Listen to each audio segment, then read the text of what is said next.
First, I want to say is I'm sorry for hurting you and cheating on you with your best friend. And your best friend is a slut, and I don't like her.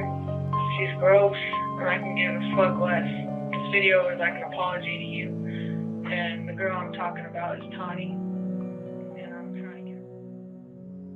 On an October night in 2014, a promising college student named Tawnee Baird was driving home from a party in Utah when her girlfriend of 5 years pulled out a knife and used it against her 46 times. By the time emergency responders arrived at a church parking lot in Ogden, Tawnee was already gone, her future stolen in a senseless act of jealous rage. This is the story of a relationship that appeared perfect on social media, but concealed a nightmare of escalating abuse and a young woman who stayed out of loyalty even as warning signs turned into life-threatening danger. What would you have done if someone you loved showed violent tendencies? Tawnee Marie Baird was born in June 1993 to Dana Anderson and Casey Baird in the picturesque suburb of Holiday, Utah, just outside Salt Lake City. The mountain-ringed community, known for its wide streets and beautiful parks, seemed like the ideal place to raise a family. Though her parents separated when she was only a year old, they maintained a healthy co-parenting relationship that allowed Tawnee to grow up surrounded by love from both sides. Her father stayed deeply involved in her life, calling regularly and celebrating every holiday together. From an early age, Tawnee stood out. Friends and family described her as a natural leader with an infectious personality that drew people in effortlessly. Her father would later recall how she moved through life with what seemed like an entourage, a constant circle of loyal friends who gravitated toward her warmth and genuine spirit. She had dreams that reached far beyond the mountains of Utah. Tawnee wanted to be a famous singer, to make music that mattered. She was enrolled at Salt Lake Community College and working as an accounting assistant, laying the groundwork for her ambitions with the same determination she brought to everything else in her life. But at 17, a single moment of teenage rebellion would alter the trajectory of Tawnee's life in ways no one could have predicted. She was riding with a group of older friends one evening when a police officer pulled their vehicle over. When the officer searched the car and discovered marijuana and paraphernalia substances in the back seat, Tawnee made a split-second decision that revealed the depth of her character. Knowing her older friends would face harsher adult penalties, she claimed the contraband as her own. It was an act of selfless loyalty, the kind that defined who Tawnee was at her core. The consequences, however, were severe. Tawnee was charged with a Class B misdemeanor for possession of a controlled substance. Her father, Casey, who had his own history with substance abuse, tried to intervene by requesting random testing through her probation officer, but the matter was ultimately referred to juvenile court. Child and Family Services placed Tawnee with her aunt temporarily before sending her to a youth treatment center for 90 days. For a girl from a stable middle-class home, the prospect of spending 3 months in a facility with hardened juveniles was terrifying. Her mother remembered her crying constantly during those first days, frightened and out of her element. It was within those walls, among troubled teenagers with lengthy criminal histories, that Tawnee would meet the person who would eventually take her life. Victoria Ashley Mendoza was everything Tawnee was not. Where Tawnee was open and playful, Victoria was guarded and intense. Where Tawnee came from stability, Victoria had known only chaos.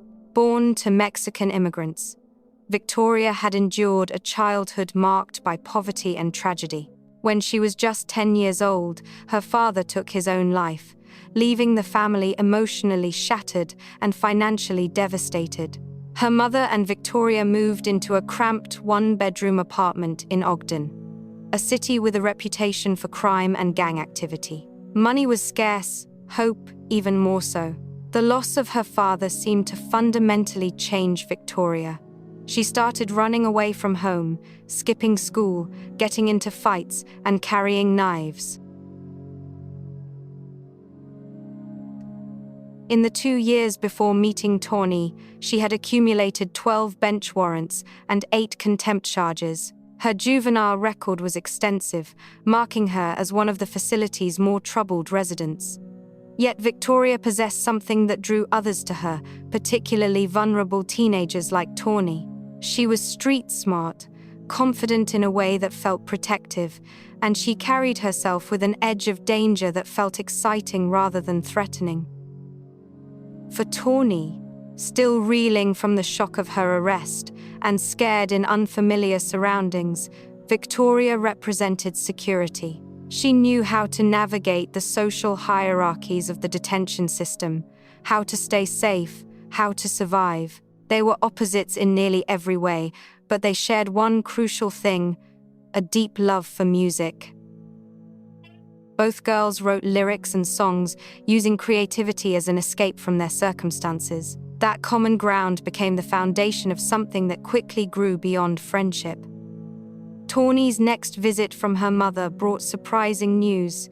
The tears had stopped. Now there was only talk of Victoria, her new friend who made her feel protected and understood. Then came another revelation. Tawnee announced she was gay and in a relationship with Victoria. True to form, her parents responded with unconditional acceptance, choosing to support their daughter's happiness rather than judge her choices. It was a pattern that would continue throughout the relationship, even when red flags began to appear. In August 2010, Tawnee completed her 90-day sentence and was released. For a month, the two girls wrote letters back and forth. Tawnee promised to wait. Victoria's letters, meanwhile, contained hints of possessiveness that might have served as warnings if anyone had been looking closely. One letter ended with a chilling statement: "Sleep with anyone else and I might have to unalive you." It seemed like teenage dramatics at the time, an exaggeration of passionate young love.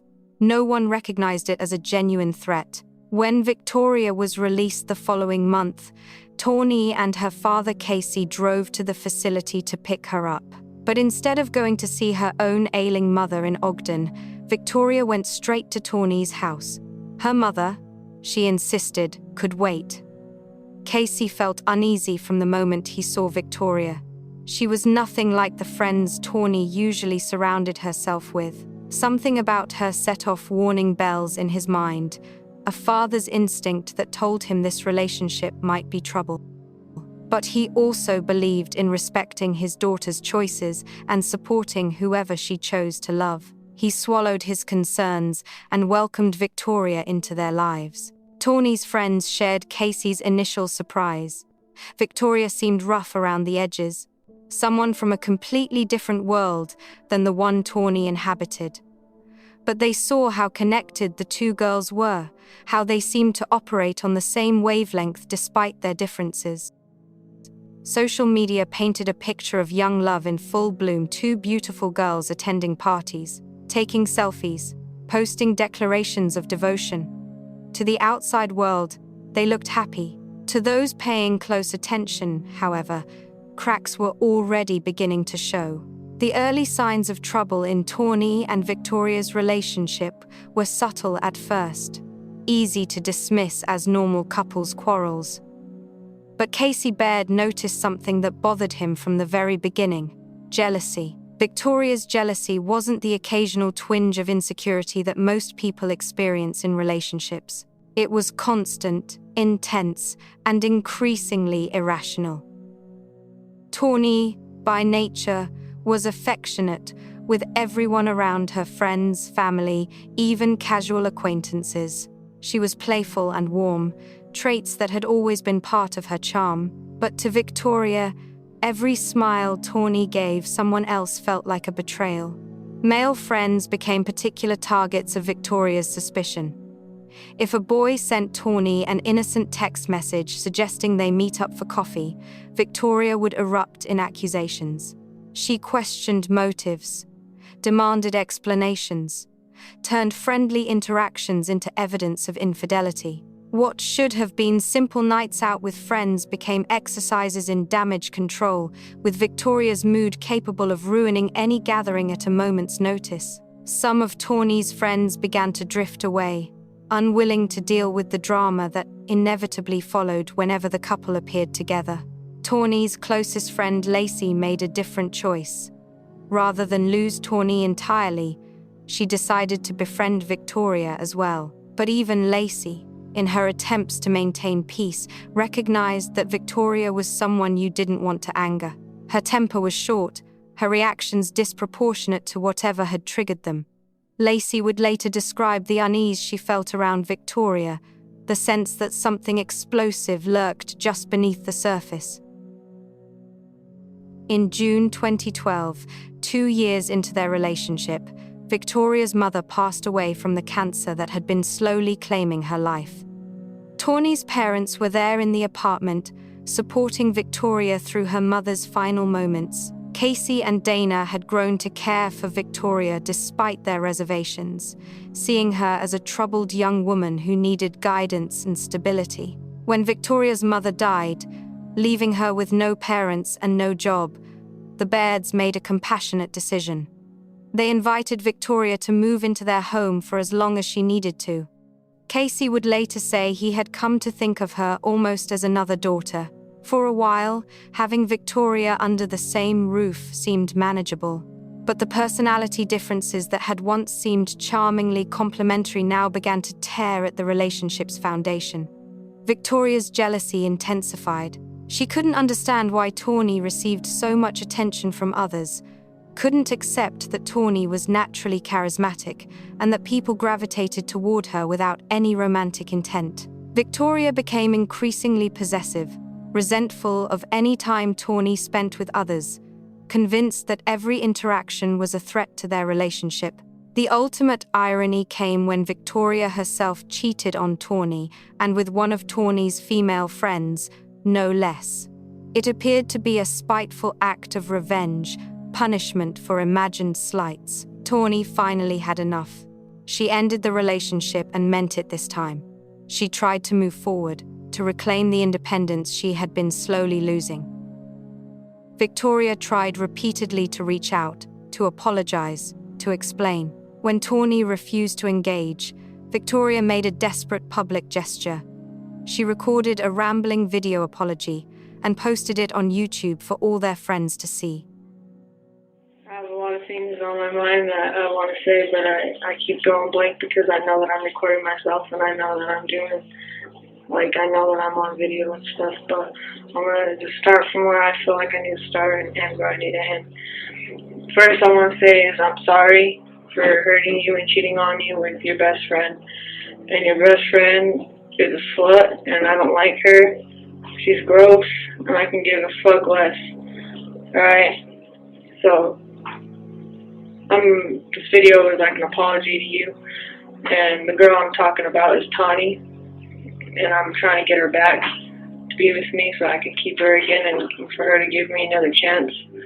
Because I'm in love with her and I love her and I want her back.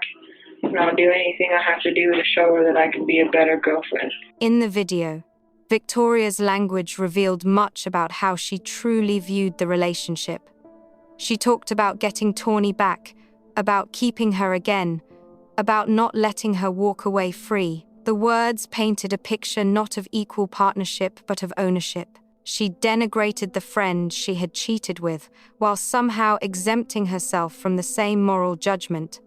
Most chillingly, she spoke primarily about her own suffering, her own needs, her own desires. Even in apology, Victoria couldn't see beyond herself. Tawnee's friends found the video strange and off-putting. Tawnee, however, saw it as romantic proof that Victoria truly cared. She took her back. The reconciliation dismayed everyone who loved Tawnee. They had hoped the cheating would finally wake her up to the reality of who Victoria was. But Tawnee had always been loyal to a fault, and that loyalty now worked against her. For the 2 years Victoria lived under Dana's roof, the mother remained largely unaware of how dark things had truly become. The couple was skilled at hiding their problems from the adults around them. They would fight privately, sometimes violently, then emerge presenting a united front of affection and normalcy. Behind closed doors, the violence was escalating. Victoria's paranoia about Tawnee leaving her for a man became an obsession. She interrogated Tawnee constantly, accused her of secret attractions and hidden agendas. The more they fought, the more codependent they became. Trapped in a toxic cycle neither seemed capable of breaking. Victoria didn't want Tawnee away from her for even a moment. Dana would later observe that they were spending too much time together, that the relationship had become suffocating and unhealthy. But whenever Dana tried to address it, Tawnee would insist everything was fine. The facade finally shattered completely one night after an innocent text message from a male friend pushed Victoria over an edge. Without warning, Victoria punched Tawnee in the face with enough force to knock out her front tooth and split both her lips. Dana heard the commotion and rushed to investigate. She found her daughter covered in blood, her face already swelling, a gap where her tooth had been. Victoria was crying and apologizing, promising she would do better, that it would never happen again. Dana told Victoria to get towels and a clean shirt. Then she quietly informed Tawnee she was calling the police. But Tawnee begged her not to. Victoria was over 18 now. She would be prosecuted as an adult, face serious prison time. Tawnee couldn't bear the thought of being responsible for ruining Victoria's life. Dana faced an impossible dilemma. She wanted to protect her daughter, but she also didn't want to override Tawnee's wishes or send Victoria to prison. In the end, she deferred to her daughter's choice. It was a decision that would haunt her. When Casey saw that his daughter's front tooth was gone, his heart sank.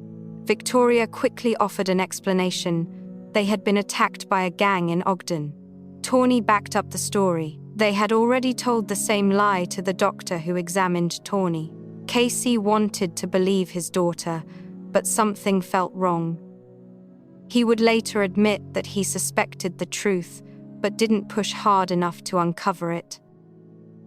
Tawnee's friends, particularly Lacey, were stunned that she stayed in the relationship after losing a tooth to Victoria's violence.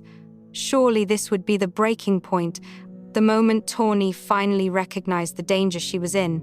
But Tawnee acted as though nothing had happened. She minimized the incident, defended Victoria, and carried on as if a knocked-out tooth was just an unfortunate accident rather than a clear sign of escalating abuse. What Tawnee's family didn't know was that by early 2014, the situation had deteriorated even further.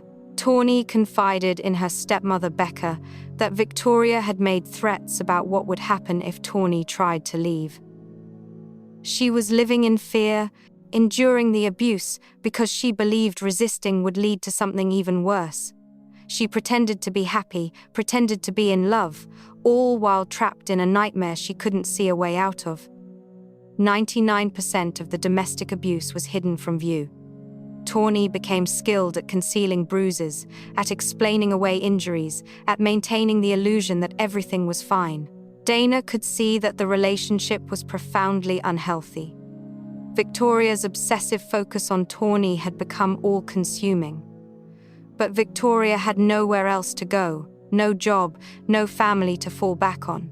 Dana felt stuck, unsure how to help Victoria move on without simply abandoning someone who desperately needed support. She tried a different approach. If Victoria could just get a job, perhaps she would develop some independence and the relationship would naturally become less intense. Tawnee's grandmother helped pay to have some of Victoria's tattoos removed, making her more employable. Dana, Casey, and his wife Becca all worked together to help Victoria secure a position as a security guard. They purchased her uniform and badge, investing in what they hoped would be a turning point. By autumn of 2014, both young women had jobs and seemed to be moving in positive directions. Casey allowed himself to feel optimistic. Both girls seemed excited about their futures. Maybe things were finally improving. But beneath the surface, nothing had changed. Victoria was losing her grip on Tawnee, and she knew it. Tawnee was becoming more independent, more adamant about having her own life separate from their relationship. Victoria could feel her slipping away, and the loss of control terrified her. The knife she routinely carried, she collected them, she'd always said, just as a hobby would soon serve a far darker purpose. The 17th of October 2014 started as an ordinary Friday evening. Tawnee's best friend Lacey had invited the couple to a party with some friends on the opposite side of town. It was meant to be a casual night out, nothing special, just drinking, conversation, and the kind of carefree socializing that 21-year-olds are supposed to enjoy. The party was typical, relaxed, filled with people Tawnee knew and liked. She moved through the gathering naturally, catching up with friends, laughing, being her usual warm and engaging self. Victoria, however, was not having a good time. From the moment they arrived, something seemed off about her mood. She was quiet, watchful, brooding in a corner while Tawnee socialized. Throughout the evening, Victoria's attention wasn't on the party but on Tawnee, tracking who she talked to, how long those conversations lasted, whether she seemed too friendly with anyone. The jealousy that had always simmered beneath the surface of their relationship was rising to a boil. At some point during the party, Victoria locked herself in the bathroom. She stayed there for a considerable amount of time while others wondered what was happening. When she finally emerged, her demeanor had shifted. She was no longer just quiet, she was angry. Without explanation, she demanded that all three of them leave immediately. The party was still in full swing, but Victoria insisted they go. Tawnee, accustomed to managing Victoria's moods and avoiding confrontation, agreed to leave early. The three women got into the car with Tawnee behind the wheel and Victoria sitting in the back seat. Victoria remained visibly angry, though neither Tawnee nor Lacey fully understood what had triggered this particular episode. The tension in the car was palpable as Tawnee drove through the dark streets toward Lacey's house. When they arrived at Lacey's door, the two best friends exchanged "I love yous," as they always did. Lacey climbed out of the car and watched as Tawnee pulled away into the night. She had no idea she would never see her best friend alive again. What happened in the minutes after Lacey left the car remains partially unclear. According to Victoria, another argument erupted almost immediately. The specifics of what started it are lost to the chaos of that night, but the result was catastrophic. At some point, Victoria pulled out the 4-inch folding knife she routinely carried in her front pocket. This wasn't a crime of premeditation or careful planning. It was an explosion of rage, jealousy, and loss of control that had been building for years. Victoria began attacking Tawnee while Tawnee was still driving the car. The attack was frenzied and relentless. Tawnee somehow managed to maintain enough control to pull into a parking lot at a church on East Avenue in West Ogden, the same church Victoria had attended as a child. But once the car stopped, the violence continued. Victoria assaulted Tawnee again and again, the knife finding its target over and over in a brutal assault that showed no mercy and no restraint. The medical examiner would later document 46 separate wounds covering Tawnee's body. Her hands and forearms bore defensive wounds where she had tried to protect herself. Her face, head, neck, chest, and even her ear were all injured in the attack. Remarkably, none of the individual wounds were fatal on their own. Tawnee didn't die from a single catastrophic injury. She died from shock and blood loss. If Victoria had called for help immediately, if she had applied pressure to the wounds and gotten Tawnee to a hospital, she might have survived. Instead, Victoria let her bleed. After the assault stopped, Victoria made a series of phone calls. She called her friend Aaron just after midnight. By then, the date had turned to October 18. Aaron normally didn't answer his phone after midnight, but Victoria called repeatedly, and something about the persistence made him answer. He put his phone on speaker and, sensing something serious was happening, hit record. What he captured was Victoria in a state of panic, distraught and barely coherent. Where's Tawnee? She's dead.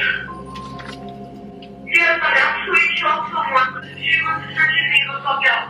You don't understand. I went crazy, like I didn't mean to do it, you know? And then I realized that's where the show was. Oh my gosh, you guys, I'm so scared. You have no idea how scared I am.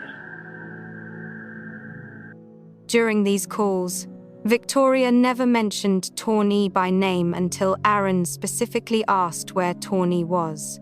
There were no tears for Tawnee, no expressions of regret for the life she had just taken or the future she had stolen. Victoria's fear and tears were entirely for herself, for what would happen to her, for how people would perceive her.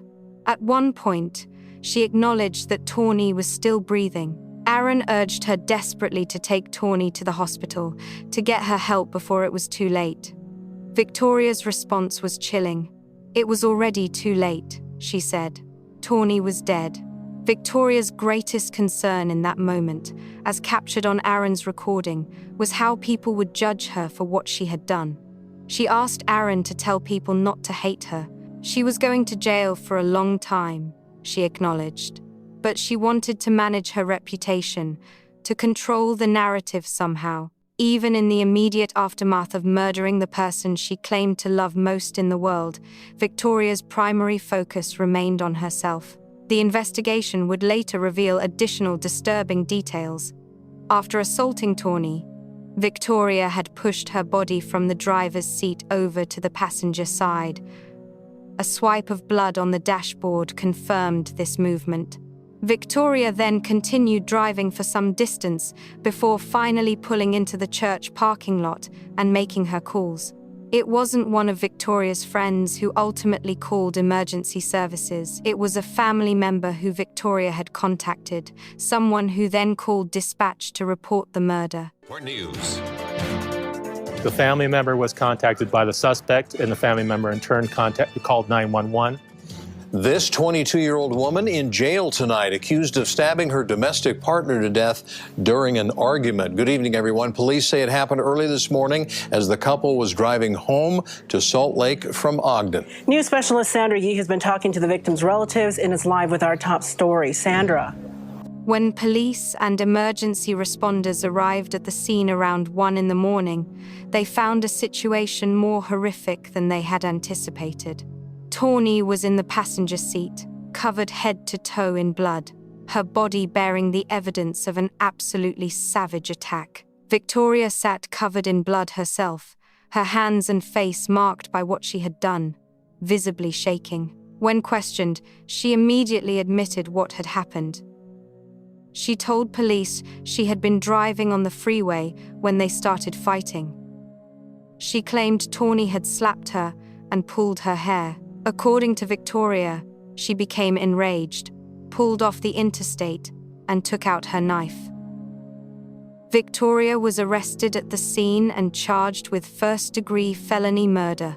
Emergency personnel examined Tawnee and found no signs of life. She was pronounced dead right there in the parking lot. She was only 21 years old.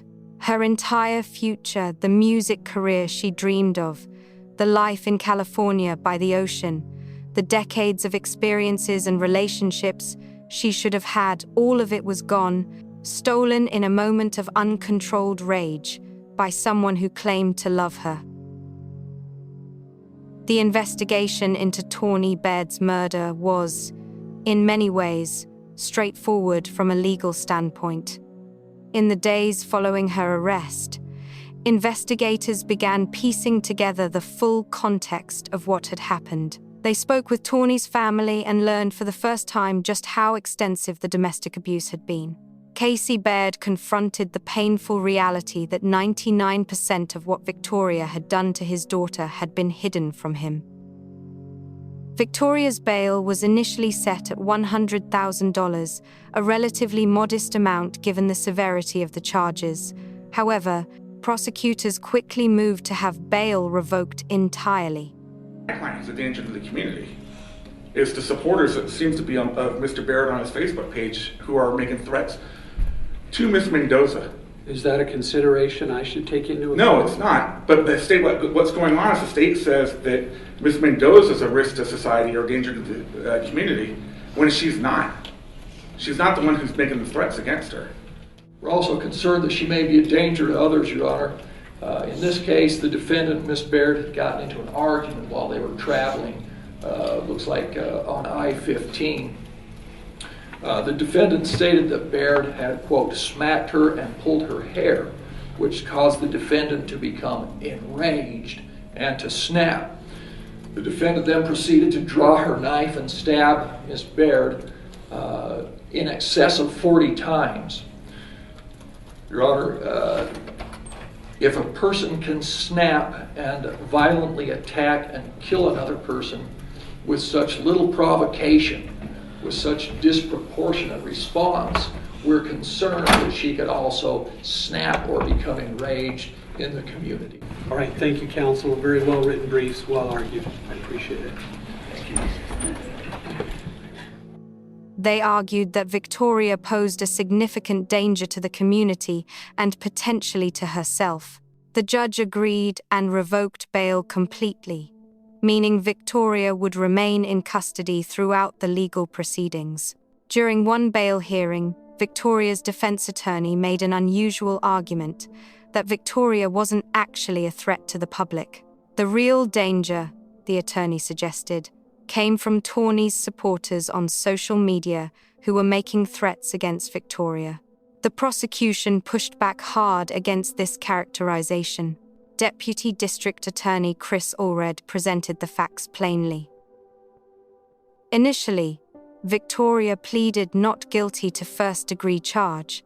Her defense team appeared to be planning some kind of strategy around self-defense or battered partner syndrome. During preliminary hearings, Victoria became emotional and volatile. At various points, she complained that everyone was against her, that the things Tawnee's family said in court were hurtful to her feelings, and she even threatened to kill herself if that would make things easier for everyone. These outbursts revealed a continuing pattern of self-absorption and an inability to grasp the magnitude of what she had done to others.